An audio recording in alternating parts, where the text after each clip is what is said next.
Ma'am, over to you. Thank I have with me Jairam Ramesh, politician, writer, chronicler, economist. I don't know what to call him, but today we are going to speak to him in Tiffin Talks on the new book he's written. It's a remarkable work of not just writing, but also detectiving, forensic writing actually, because he's managed to put together so many different things that hopefully we'll uncover in the next half hour. But thank you so much for joining us, Jairam. And as you know, we're talking about your new book, The Light of Asia, the poem that defined the Buddha. And it's not just a biography of the writer, Sir Edwin Arnold, but also a chronicle of the times and some amazing coincidences that you found. So, of course, the first obvious question is what prompted you to write this? Because you've, of course, done these remarkable biographies just before this, P.N. Haksar, Krishna Menon. Why The Light of Asia? Well, Kaveri, this is a book that I read when I was in my teens, Hmm. which is decades ago. Mhm. And it stayed with me. It was a very unusual poem. It's an epic poem, something like 50,000 lines. And First published in 1879. It stayed with me. And Over a period of time, uh, it just it just dawned on me that this poem had a profound impact in different parts of the world. It had a literary impact, it had a cultural impact, it had a political and social impact, and it defined the life of the Buddha for succeeding generations. Who Buddha was, how Siddhartha became Buddha, and what the Buddha said, in his preachings. And more than any academic or scholarly work, it defined the humanity of Buddha.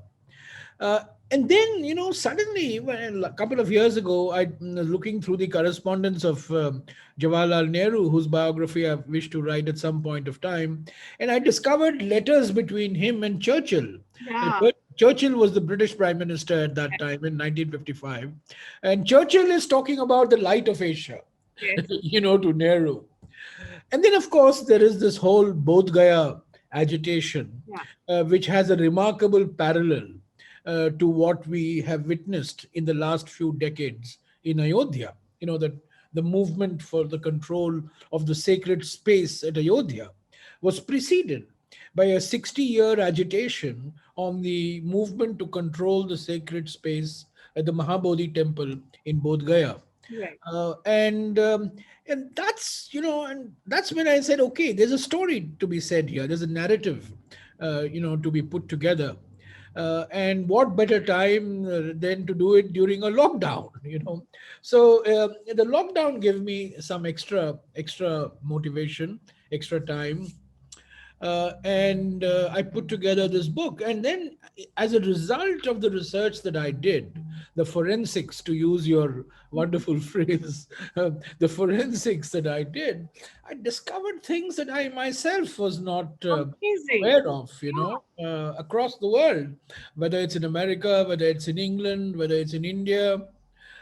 So uh, it's a biography of a poem, but embedded in the biography of the poem is the biography of the poet, Sir Edwin Arnold, who was actually one of the most distinguished Orientalists of the 19th century because he translated the Hitopadesha, he translated the Gita Govinda, Govinda. he translated the Mahabharata, and most importantly, he translated the Bhagavad Gita, Yeah. which is called the Song Of Celestial, celestial. still in print, and a book which Mahatma Gandhi kept on his side till the day he was assassinated, one of his abiding favorites.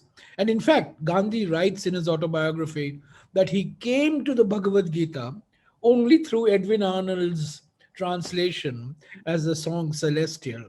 So it's a two-in-one biography. It's a biography of a poem, this epic poem on the life of the Buddha. It's also the biography of a poet.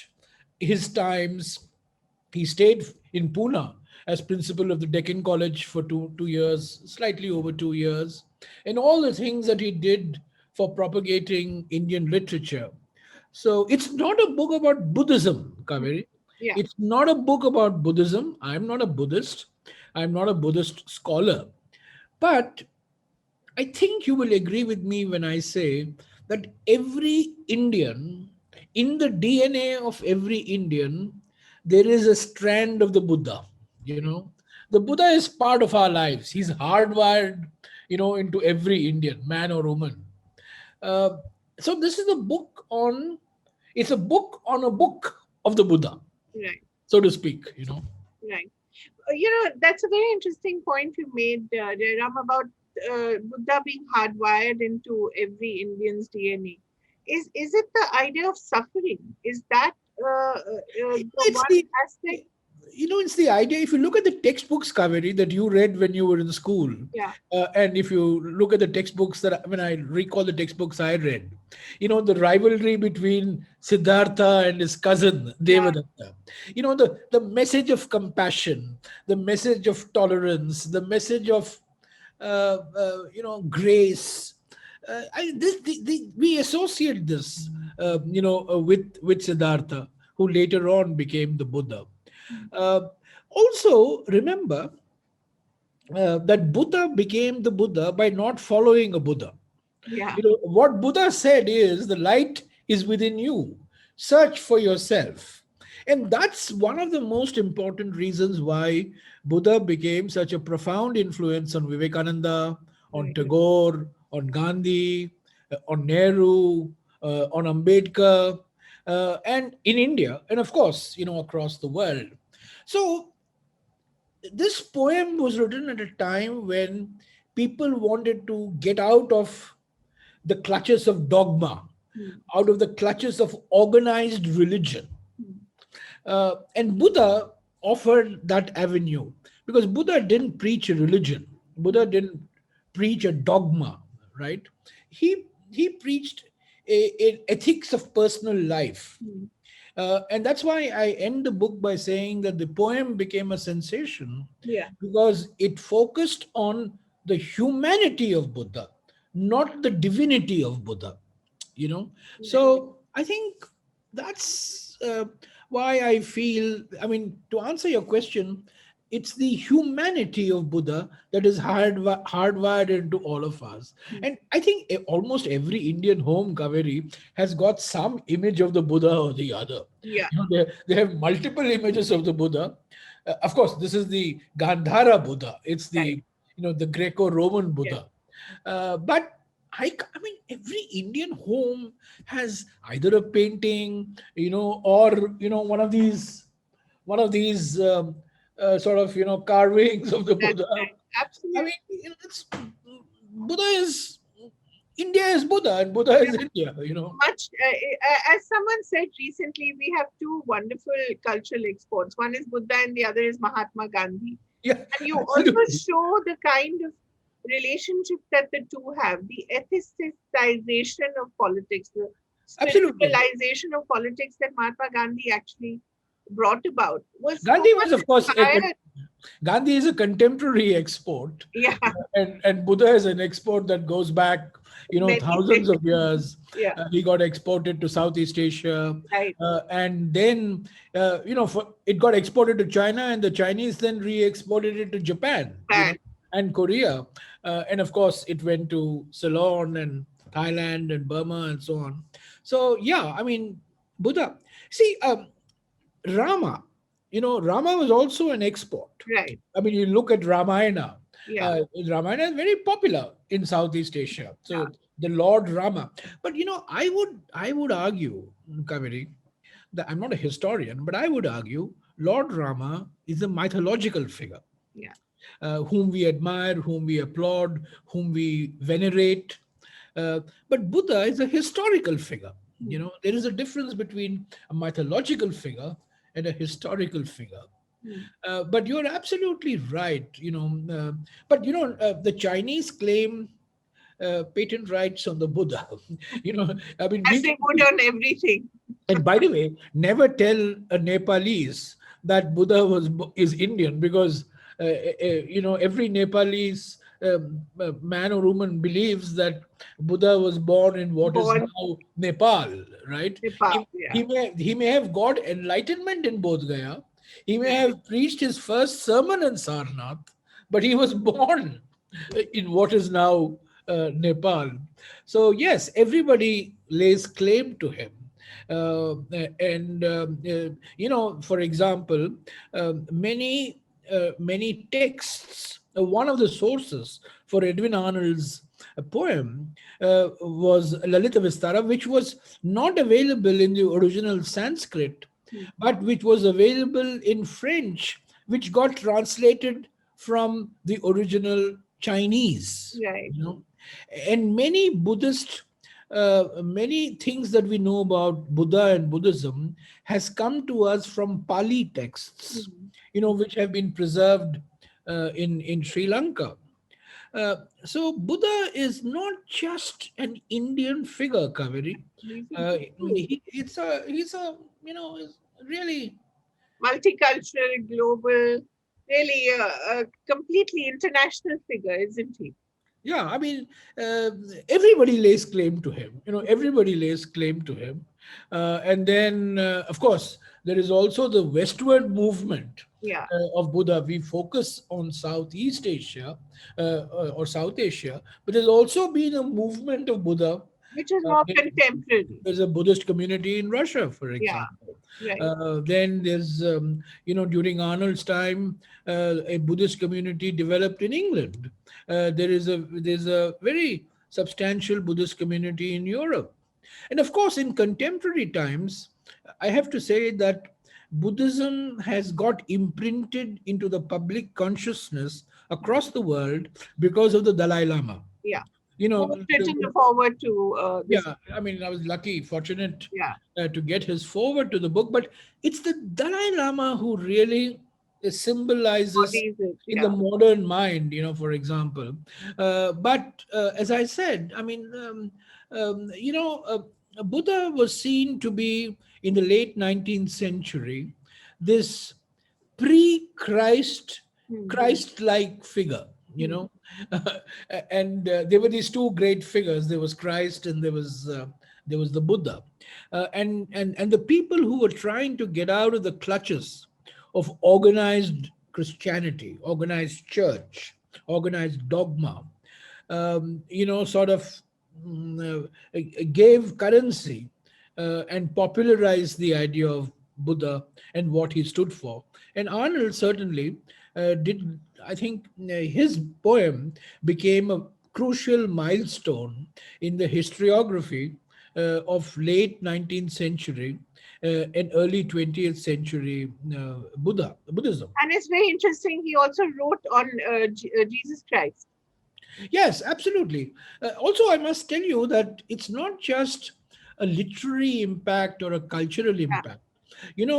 There was also a social impact because, in the early part of the 20th century, there was a movement, a social reform movement in Kerala, in what is now Kerala. And then it spread to what is now Tamil Nadu, the erstwhile Madras, presidency. And these were social reformers who were challenging Brahmin orthodoxy and who were preaching the message of caste equality. And for them, the Light of Asia became one of the important texts Yeah. because the message of Buddha, Right. one of the messages of Buddha was that caste, there Yeah. is nothing such thing as Absolutely. caste, Absolutely. right? And then subsequently, of course, Ambedkar, Yeah. took this on, and he became a Buddhist himself in 1956. Uh, but I would distinguish Gandhi, Vivekananda, Tagore, Nehru were all cultural Buddhists. Hmm.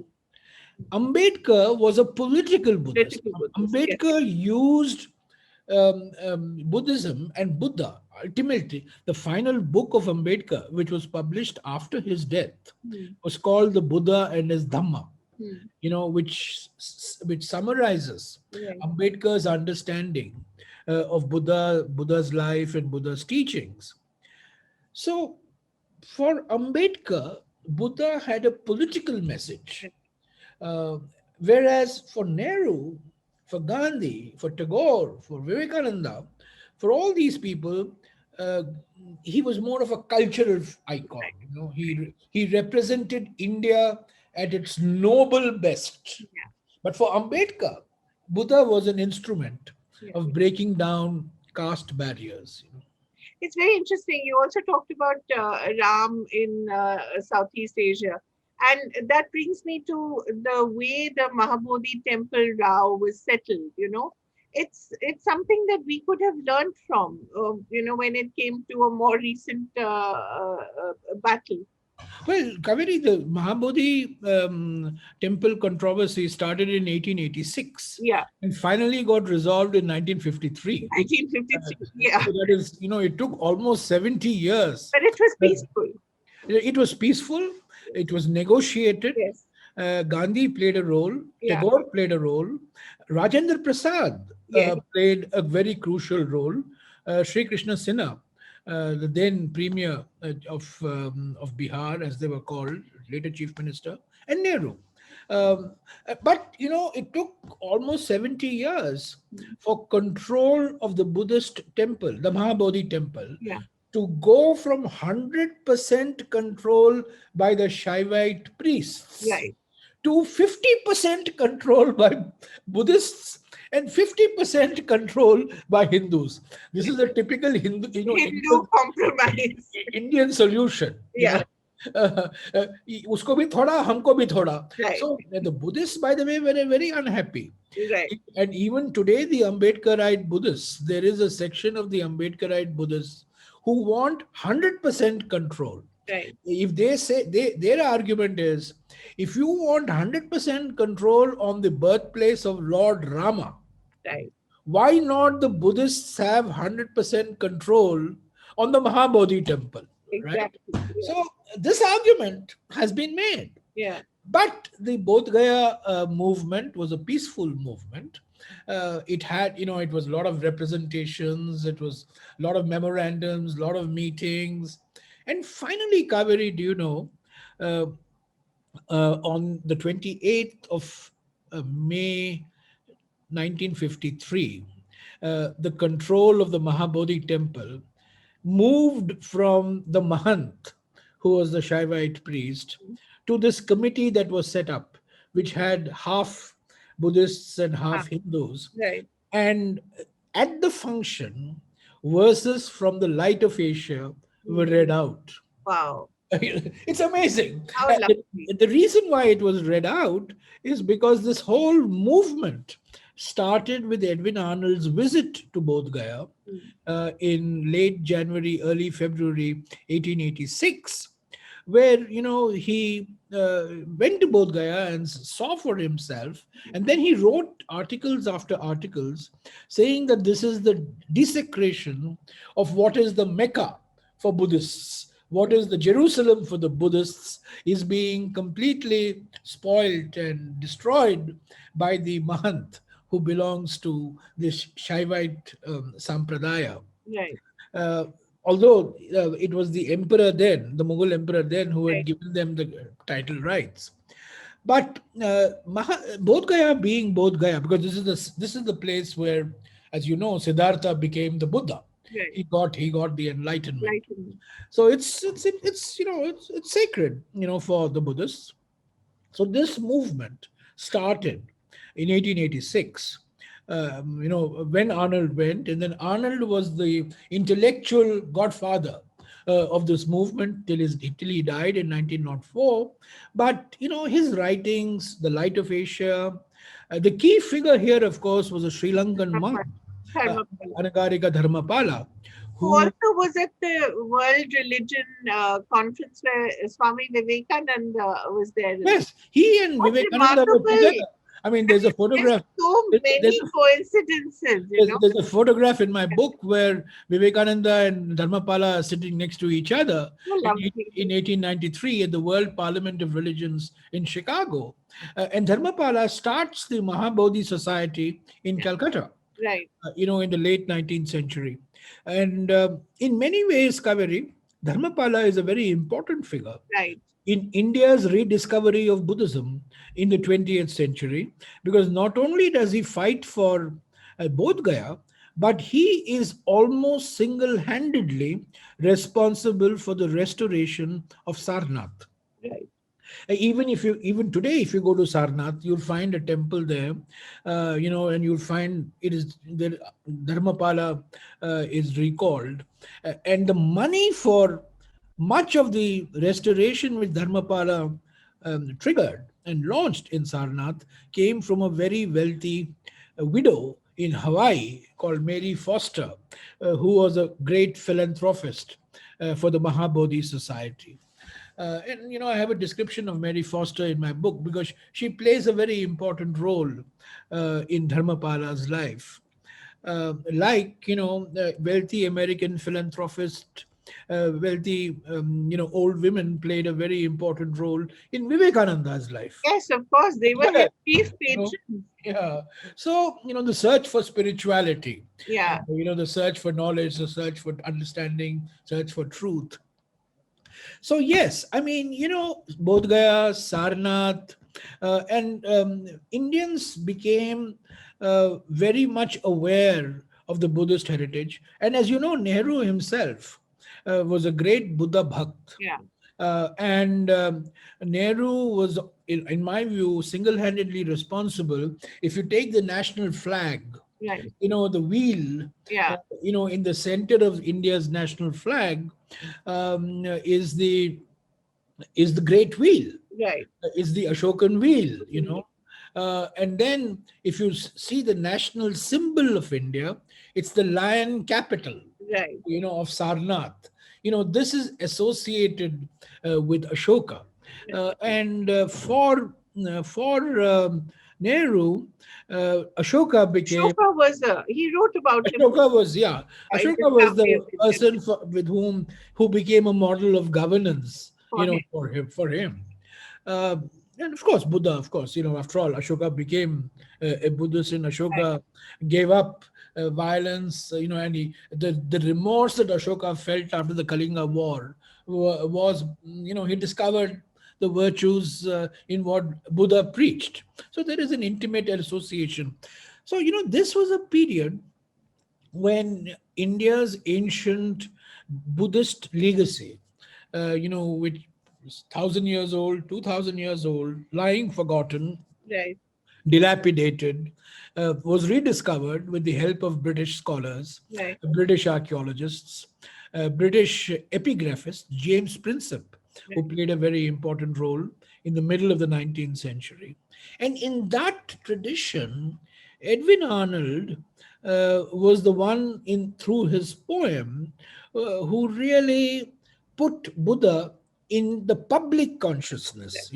You can be an archaeologist, you can be a scholar of Pali, or Sanskrit, but your reach is only limited. Yeah, But Arnold, through his poem, uh, not only in England but also in America, in Europe, and just imagine this light of Asia has got translated into 13 European right. languages. It has got translated into something like 8 Southeast Asian and North Asian languages, and it's got translated into 13 South Asian languages. And then comes back to us via a movie made by Himanshu Rai, Yes, and the first written by Bipin Chandrapal's son Niranjan. and the first What amazing! Indian silent film in Yeah, 1925, Indo-German joint venture. yeah. Franz Austin was Pat the Austin director, and and Himanshu Rai and Sita Devi. yeah, And the screenplay was by Bipin Chandrapal's son, Niranjan. Niranjan. Amazing. So, and this is Uh, 1925, The Light of Jaram, how thrilling is it as a writer to come upon these things? You're researching something, you find something else, you make the connection. But Isn't I'll it tell you, wonderful? I will tell you something even more thrilling, Kaveri.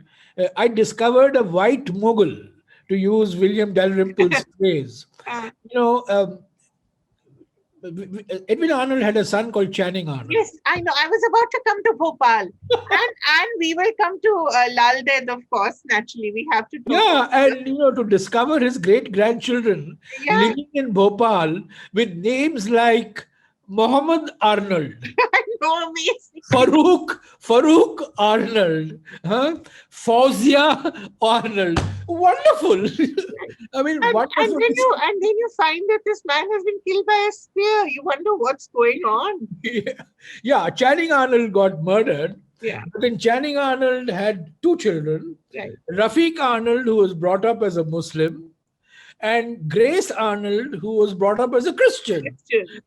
So Grace Arnold's, sons and daughters are in England, Thailand, and Australia, and they have names like John and Alvin and Marion and so on. And but Rafiq's children stayed back in Bhopal, and that's why they have names like Muhammad, Farooq, and so on. So Amazing. the old Edwin Arnold, his legacy lives today in Bhopal, Right. where The his city son of Channing Begum. Arnold was the tutor Yeah. to the Bhopal princes in the 1920s. So it's a wonderful story. I mean, it's a remarkable story. What about finding the translations of Lal Ded's works? Well, that remains a big mystery Yeah, you because said that you said that Sherlock Holmes should yeah, investigate. I mean, Pandita, S.N. Pandita discovered the Lal Vaks, and he discovered some of them, and he claimed that they were translated by Edwin Arnold. But unfortunately, I have not been able to get any conclusive, definitive evidence that this was indeed the case. I have presented it in the book, raised these questions, and I hope someday this mystery will get resolved. But it's remarkable, how this was a period which was, communication was very difficult, Yeah. travel was very difficult. But yet, Edwin Arnold came to India. Not only was he in India in 1858 and 59 as principal of the Deccan College in Pune, what became the Deccan College in Pune. At that time, it was called the Pune College. But then subsequently, he came back to India in 85 and 86, December 85 to February 86. And he spent 100 days traveling, something like 7,000 miles by rail across the country and going to various places. One of the consequences of which, of course, became the Bodh Gaya movement. He also went to Ceylon, which later became Sri Lanka. And of course, that Ceylon and Sri Lanka play a very important role in the rediscovery and the renewal of India's Buddhist heritage, largely through Dharmapala, of Right. course. What are there some lines in the poem which are sort of etched in your memory, which when you were growing up, you sort of uh, Kaveri, the 50,000 lines in the yeah, poem, so it's very difficult to pick out, which is the most powerful. resonant Yeah, line, which has the greatest salience. But by popular belief, by popular conviction, and what everybody generally believes, all scholars have believed, is that the final chapter, the final lines in the chapter, are the ones that have had the greatest impact. And this is the Om Mani Padme Hum Home. right. That's the So you one that, find it in T.S. Eliot again. yeah, those are the lines that, have had the greatest impact. Let me just read out for you. Uh, Yeah. I'll just get out for you and, And is it your son whom you've dedicated the book to? yeah, it's my son actually. So It's he's my, a poet and lawyer. he's the lawyer. Yeah, he's the lawyer who sort of, was here. He got marooned in the house thanks to the lockdown. But he's a great, he's a great poetry buff. Okay. So that's the reason why I really, uh, you know, um, So dinner table conversations were all about what you found about Edwin Arnold today. well, all my research was done sitting at home. Online, It's amazing. amazing. It's all done online. It was not. I didn't have to go out To anywhere. public sources. I got archives in UK. I went, got access to archives in the US. I got access to archives in Germany. Then archives in the Mahabodhi Society, the National Archives. All So this was all everything, online. Amazing. every single thing was online. Every single thing was online. I didn't have to go anywhere.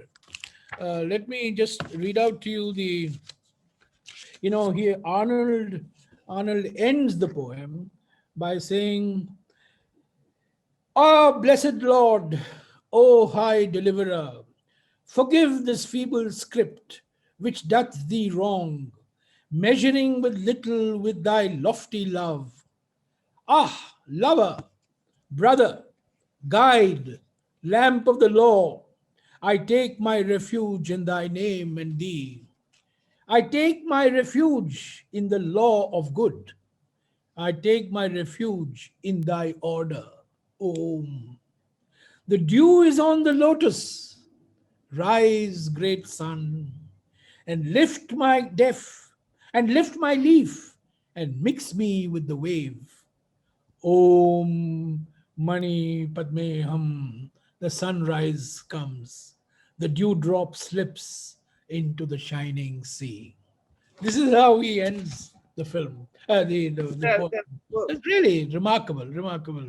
But somewhere, of course, in the politics of today, Buddha's message is considered to be wimpish, weak. Whenever there's certain leaders who talk about love in action, love opposed to hatred, it's always regarded as, oh, this is not how leaders behave.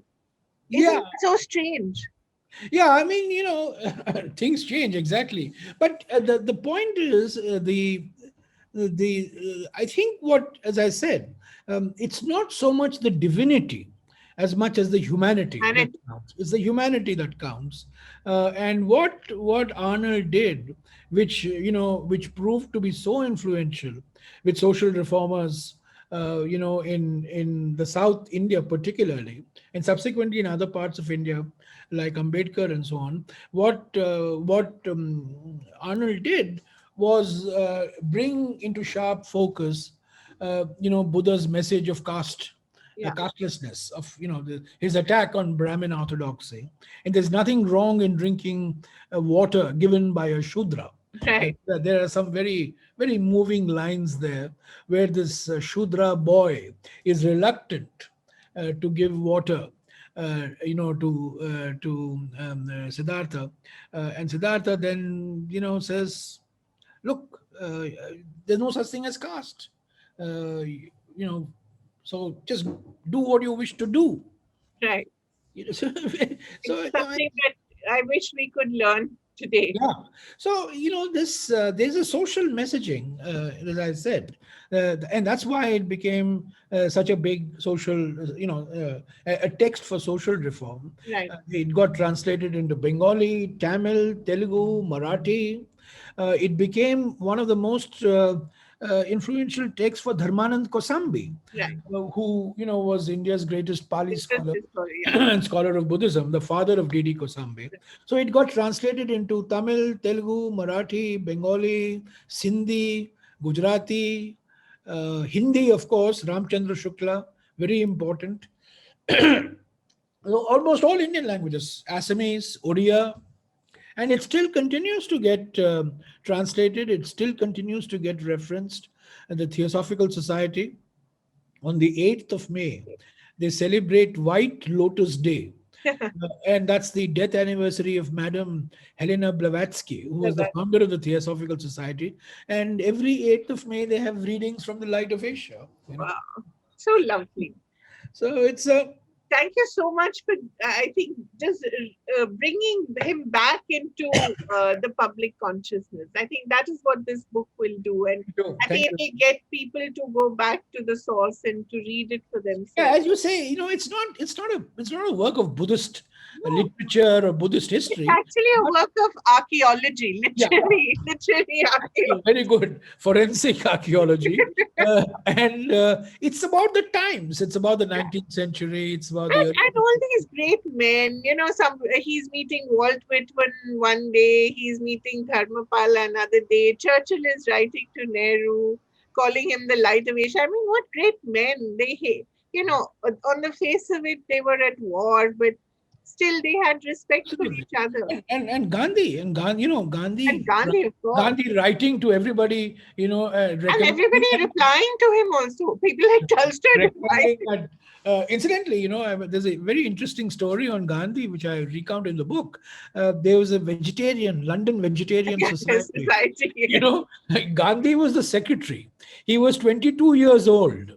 Yeah, 22 or 23 years old. And Edwin Arnold, who was then almost in his 70s, was the vice chairman. Henry Salt was the chairman. So it was vegetarianism, which Which brought brought these two Arnold and Gandhi together. But then for Gandhi, the song Celestial became the defining text. texts. Whereas for Nehru and Ambedkar and Tagore and Vivekananda, Right. Vivekananda, of course, said that Buddhism is nothing but Vedanta. Yeah. Buddhism is only Vedantism.